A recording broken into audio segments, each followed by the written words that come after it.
Hello, my name is Hilton and AJ has asked me to join you today and offer a few tips when working with our First Australian people. Firstly, let me acknowledge the Yinawonga, the country, the people, from the township of Paraburdoo, where I currently work and live, and head up the Ranger program for the Yinawonga Aboriginal Corporation. I have worked in the Aboriginal health sector for the last 20 years, mainly in Gippsland in Victoria with the Gunai people, in the field of social and emotional wellbeing and stolen generation support, welfare, suicide, mental health and stolen generations. All of these are highly sensitive issues for Aboriginal people Australia-wide. And when, as a non-Indigenous Australian, working with our First Nations, there's some things that I would like to share in my experience and the time that I've worked with this population group.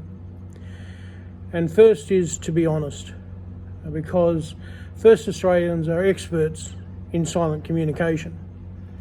They will spot insincerity.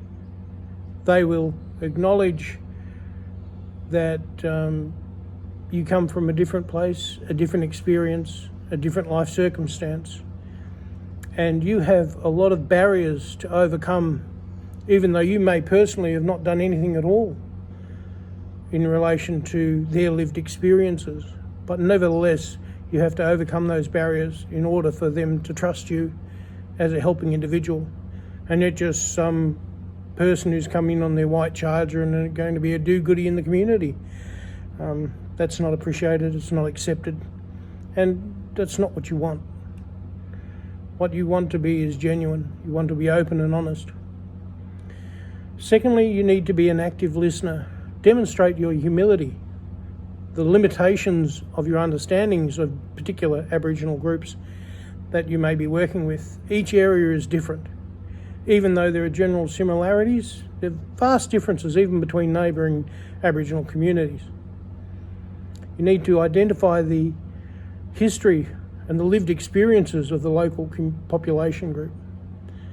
You have to give a little of yourself, your own personal journey, where you come from, who your ancestors came from, where your passion is, where your heart is, because that will show your genuine caring and interest, and that will go a long way to establishing rapport. I hope this has been useful to you, and I thank AJ for the opportunity to hopefully help you a little on your journey in working with our First Australians. Thank you for your time.